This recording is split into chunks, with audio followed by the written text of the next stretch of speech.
Halo, assalamualaikum warahmatullahi wabarakatuh. Selamat pagi, siang, sore, malam. Balik lagi di channel Pujopu Ranekat Ramangka.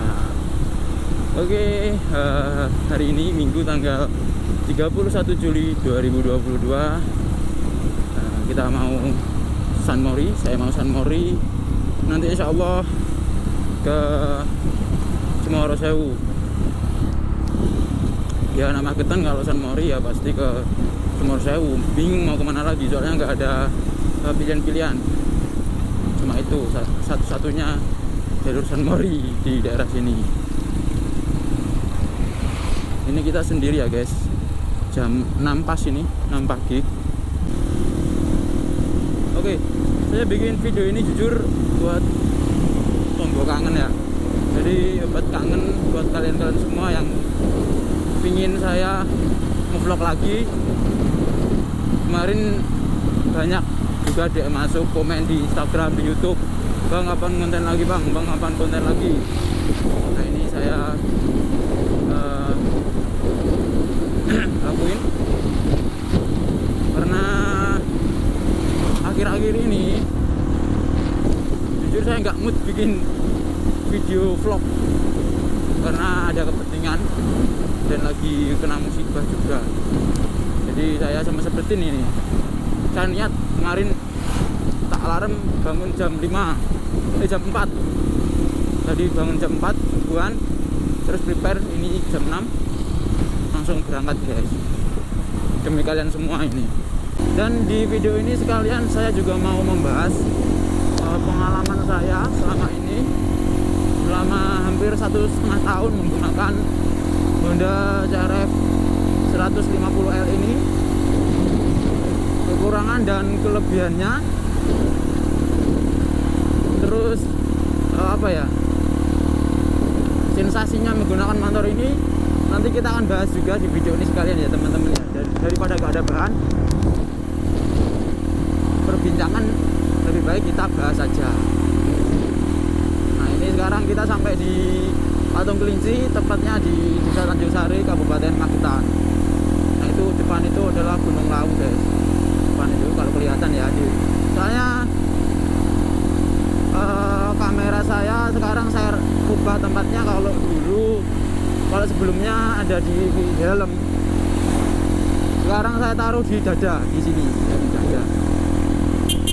Nah itu ini ngiri di sebelah kiri tapi mesinnya ngisen kanan. Waduh, bikin ambigu.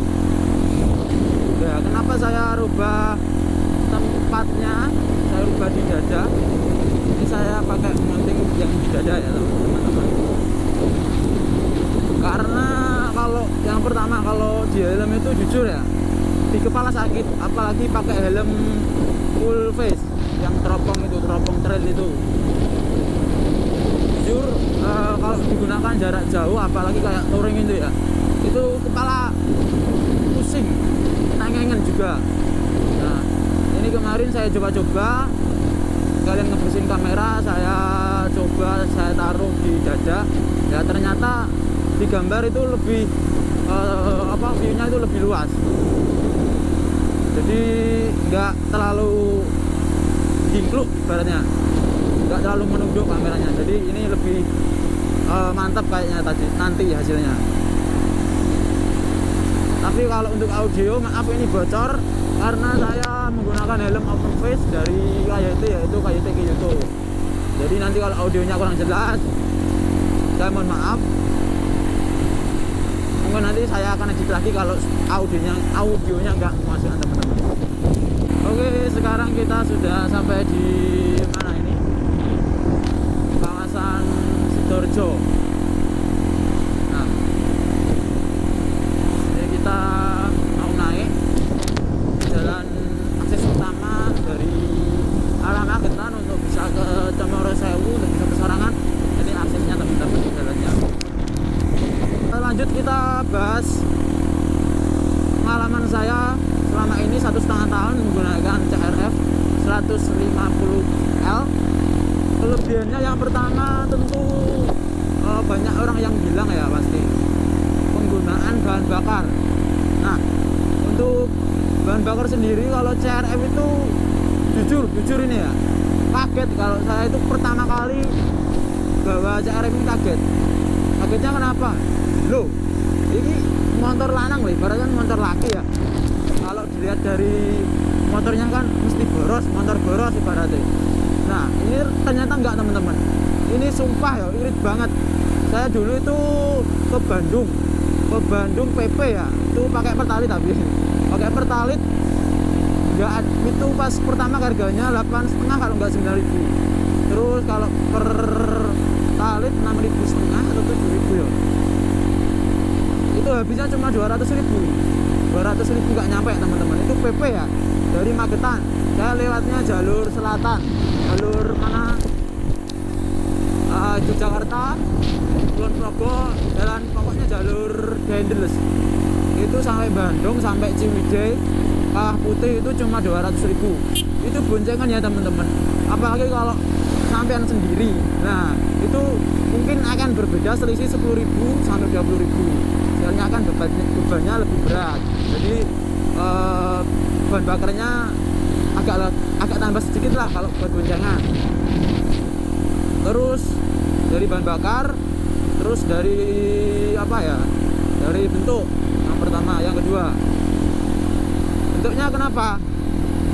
Jujur kalau untuk CRF sendiri dibandingkan kompetitor seperti dari Kawasaki D-Tracker ataupun KLX, terus yang kedua dari WR 155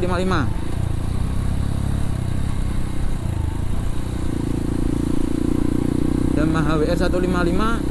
Nah ini kita sampai di Pasar Palawasan teman-teman, masih sepi ya kondisinya dibandingkan menggunakan ya dua tadi ya, Yamaha WR sama D-Tracker. Jujur saya nggak getun, sebenarnya nggak nyesel beli CRF ini, karena yang pertama sudah menggunakan shocknya sudah menggunakan apa, upside down. Nah kalau WR kan belum. Terus kalau yang D-Tracker itu sudah pakai upside down, tapi sensasinya menggunakan D-Tracker sama CRF itu beda banget teman-teman. Jadi banyak orang bilang juga kalau upside downnya CRF itu enak banget, kalau buat di jalan gelombang itu nyaman banget, beda sama si D-Tracker. D-Tracker enak juga tapi lebih enak ini. Kalau WR saya jujur belum coba ya, shocknya yang teleskop tapi katanya ya enak juga kalau shocknya depan. Terus untuk apa, engine sendiri sudah menggunakan fitur injeksi. Nah kalau Kawasaki kan belum, jadi otomatis kan bahan bakarnya lebih irit gitu. Terus kelebihan selanjutnya yaitu si CRF ini sudah menggunakan speedometer digital dibandingkan yang lain seperti WR kan sudah. Terus apalagi yang D-Tracker kan masih analog. Nah itu lebih teknologinya lebih dapat si CRF ini itu teman-teman. Kalau kelebihannya sendiri ya tadi, yang pertama irit pasti karena sudah injeksi dibandingkan yang lain. Terus untuk bentuknya lebih gagah daripada yang lain. Kalau sudah dibikin supermoto ya catatan, kalau sudah dibikin supermoto. Tapi kalau masih terabas, saya lebih suka KLX daripada CRF. Soalnya saya beli CRF ini gak ada niatan buat terabas, karena dari dulu saya itu pengen touring dari SMA mungkin. Saya itu pengen touring sendiri pakai supermoto. Nah ini alhamdulillah hasil kerja keras sudah bisa merealisasikan ini teman-teman.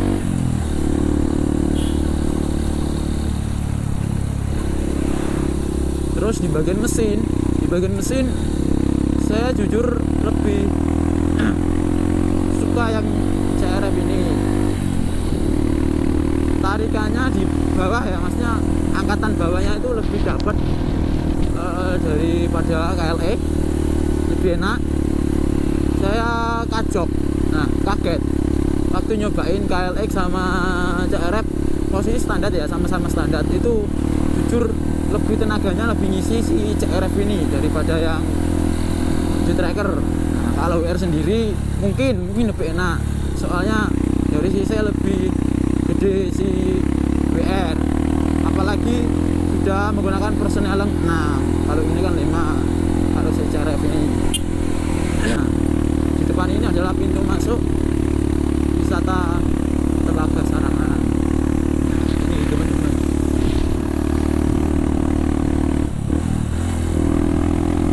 di depan kita itu kelihatan jelas ya Gunung Lawu.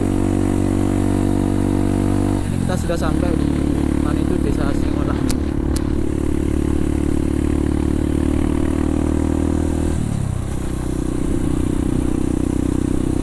Ini di Magetan lagi musim kemarau kering teman-teman, bukan Magetan saja ya teman-teman, mungkin banyak atau hampir seluruh Indonesia. Jadi walaupun kemarau, pas malam itu sumpah dinginnya, apalagi di lereng gunung itu kan, rumah saya kan bawahnya gunung, jadi hawanya beda. Kalau hari ini sudah termasuk agak berkurang lah dinginnya. Kalau seminggu yang lalu tuh sumpah jadi kita kayak di gunung. Kalau pas di rumah itu hawanya kayak di gunung, dinginnya itu double.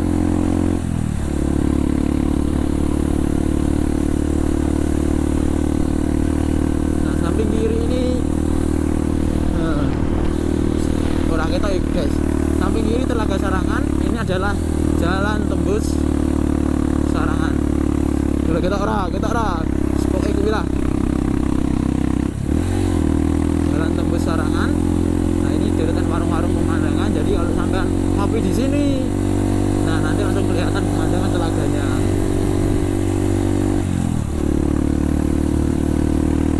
Ini sepi banget ya pada hari Minggu ya, maklum karena masih pagi, masih jam 6 jam 7. Kita masih naik terus ya teman-teman.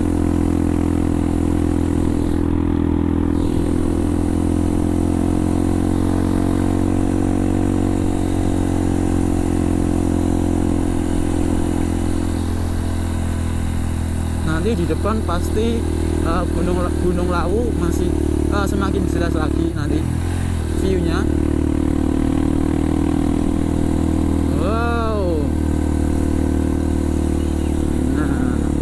Kelihatan pura guys, kayak lo gunungnya, puncaknya itu guys. Tapi kalau di sini puncaknya yang mana kurang begitu jelas ya. Tapi kalau dari puncak, dari pos 4 itu Telaga Sarangan kelihatan, sini itu kelihatan.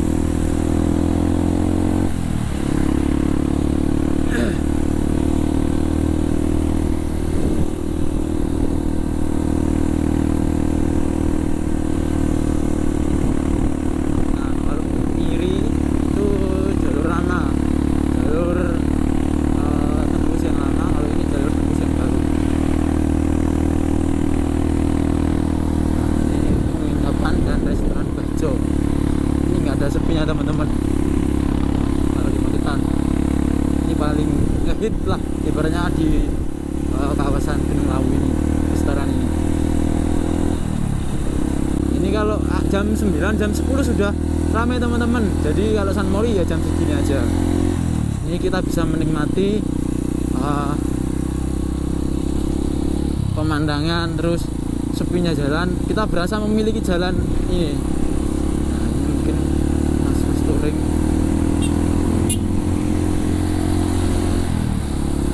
Kalau CB dari jauh-jauh ya teman-teman, Mojokerto, Sidoarjo, banyak dari Jogja itu. Soalnya rata-rata kalau dilihat dari platnya itu plat AB, plat S, plat W, plat L itu. Kadang ada yang nginep di Sarangan, ada yang nginep di Sumorosewu, banyak. Nah, buat teman-teman yang belum pernah kesini wajib dicoba. Apalagi sensasi San Mori pagi hari ya kan, trekking pagi hari ke Gunung Lawu. Mantap.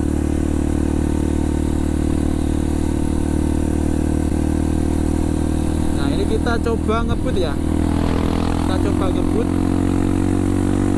mumpung jalannya lagi sepi, kita geber sedikit.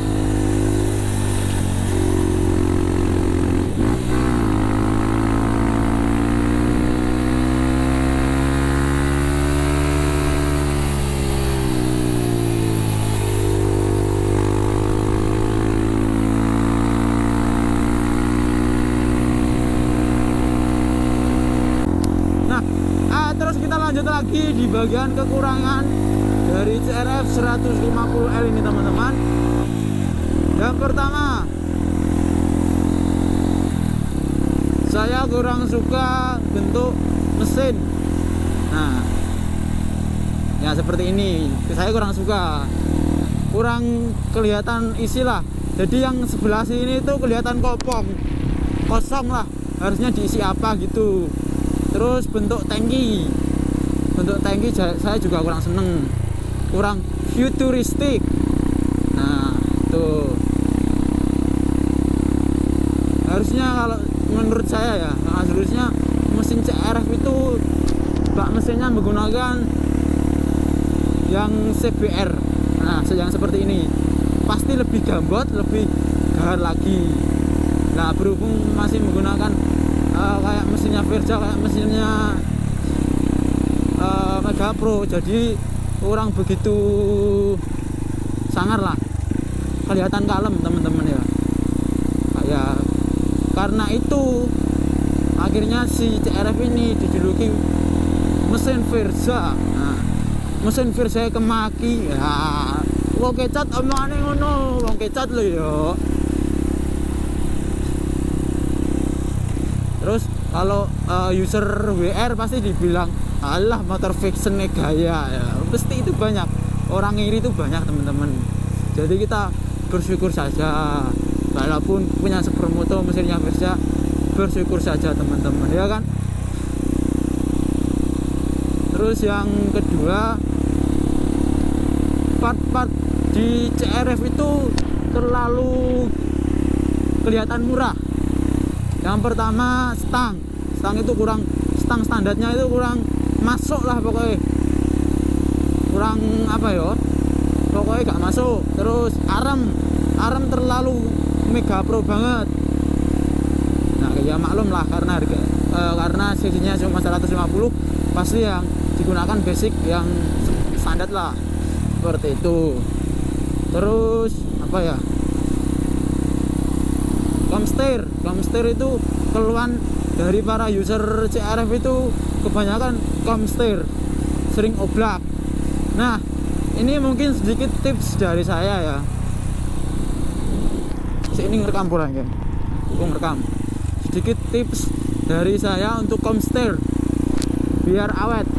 Alhamdulillah saya 1,5 tahun menggunakan CRF, sudah saya pakai kemana-mana, sudah touring.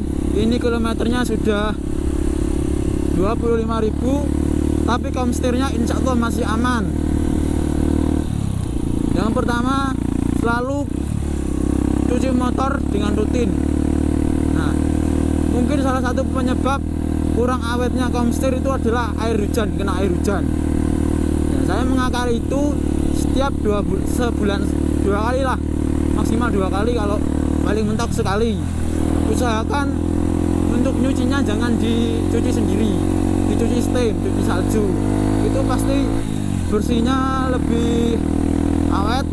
Terus nanti kerak-kerak di bagian sini itu lebih bisa dijamah menggunakan semprotan, itu lebih apa ya, lebih masuk lah pokoknya dibandingkan nyuci sendiri. Jujur ya, saya 1,5 tahun itu nyuci sendiri, nyuci motor sendiri mungkin hanya sekali 2 kali. Mungkin pas baru keluar ini saya cuci sendiri.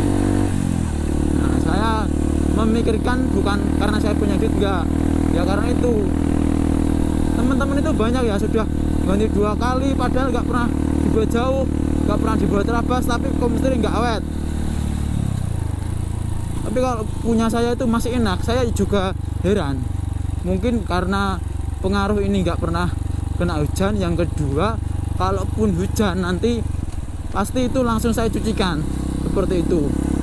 Makanya saya menghindari menggunakan CRF ini kalau musim hujan. Beda lagi kalau pas touring ya.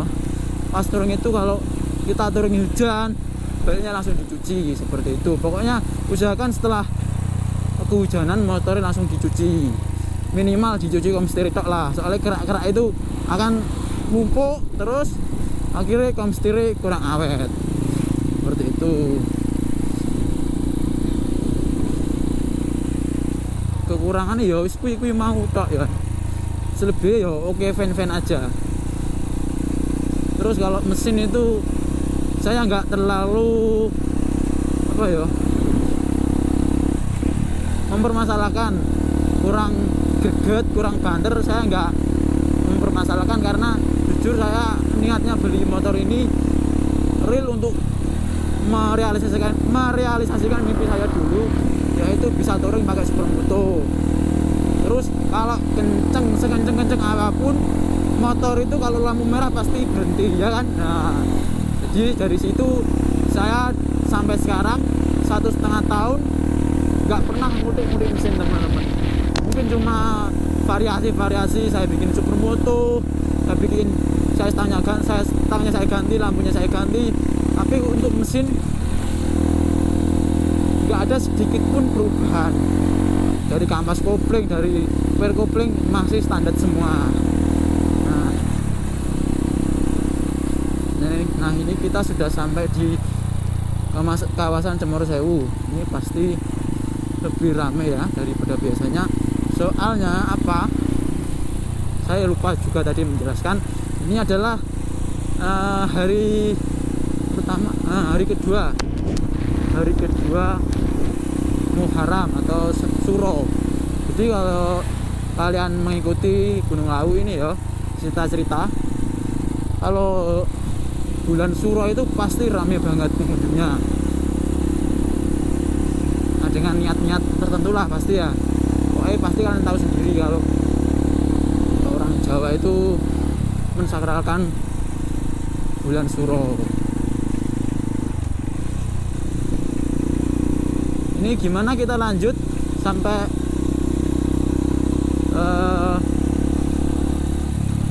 Tawangmangu atau gimana? Atau kita balik lagi? Gimana? Lanjut? Oke, kita lanjut ya. Nah ini Cemoro Kandang, base campnya juga rame.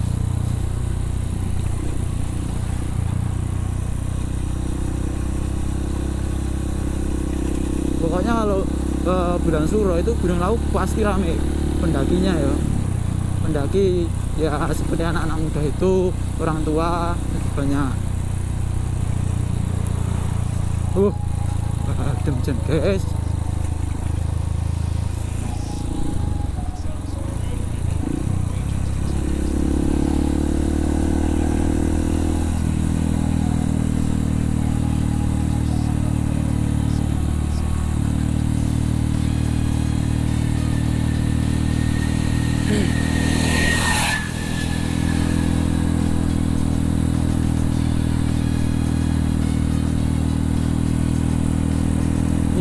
Minggu kemarin saya kesini jam berapa ya, jam 12. Macet guys, mepol. Jadi saya kurang suka kalau suasana sekarang Cemoro Sewu, Tawangmangu yang sekarang itu kurang suka ya, karena itu ya bukannya nggak suka sih, tapi kurang bisa menikmati suasananya karena dipenuhi anak-anak motor itu. Kalau dulu masih enak, masih dingin. Kalau minggu sekarang ya, siang itu sudah panas, dinginnya udah nggak kerasa. Itu Mongkrang sebelah kiri.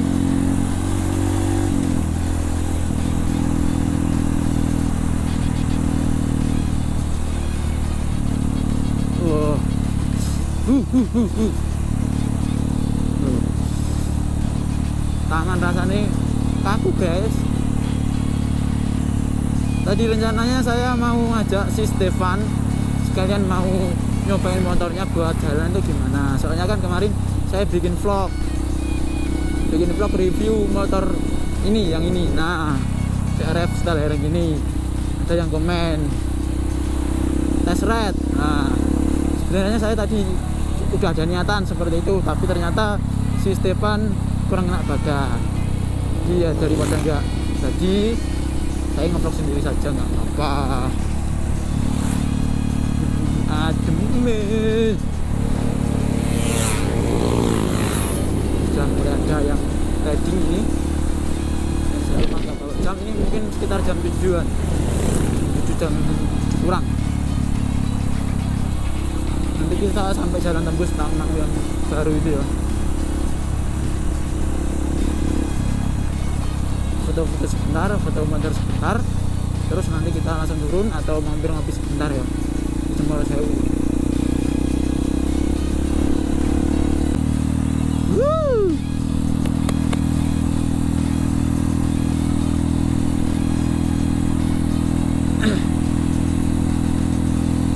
Nanti kita berhenti di depan situ, kita sebat dulu ya.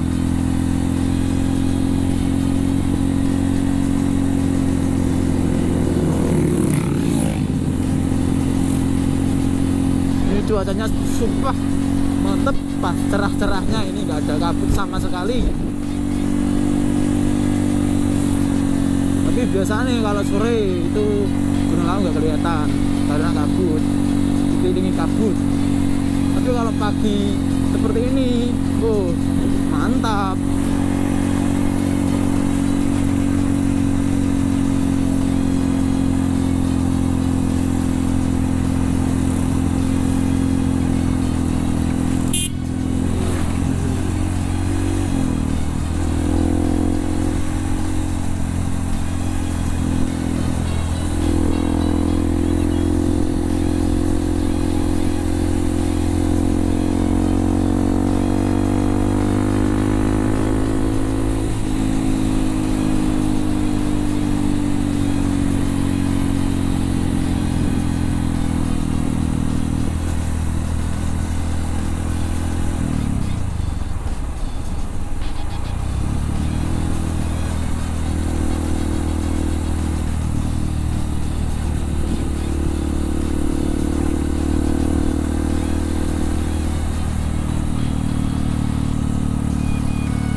Di situ menikmati suasana pagi hari di Tawang Mangu ini dia naik ini ya mungkin.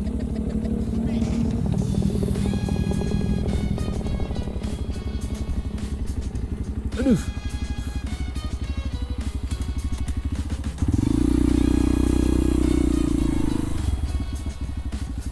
wah mantap. Nah ini kemarin joknya saya tambahin biasanya nanti biar lurus kayak KTM teman-teman. Nah, yang mau pengen motor seperti ini langsung lihat, cek video saya, banyak mengulas tentang review motor ini. Ini dari sebelah kanan ya, lurus tuh kayak KTM. Gambot. Oke, tetap.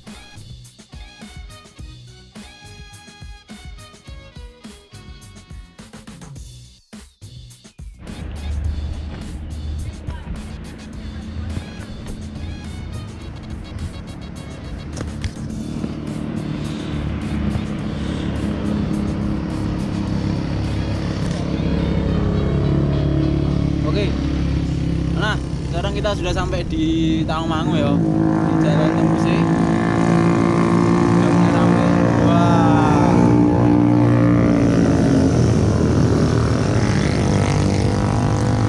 Pemandangannya Gunung Lawu sangat terlihat jelas sekali dari Tawangmangu pas lagi cerah-cerah ya. Pokoknya mantep jan iki. Kita sebat dulu ya. Di sini kita langsung balik. Nggak ngopi kayaknya. Nah, saya mau minta maaf juga, ternyata settingnya kamera kurang naik ya, jadi pemandangannya kurang begitu terlihat jelas. yang kelihatan cuma stange, tapi nggak apa-apa ya, mungkin ya nanti bisa untuk bahan evaluasi kedepannya nanti biar lebih mantap lagi. Jangan lupa follow Instagram saya Pujopu, terus TikTok juga Pujopu, dan jangan lupa like, komen, dan subscribe channel Pujopu.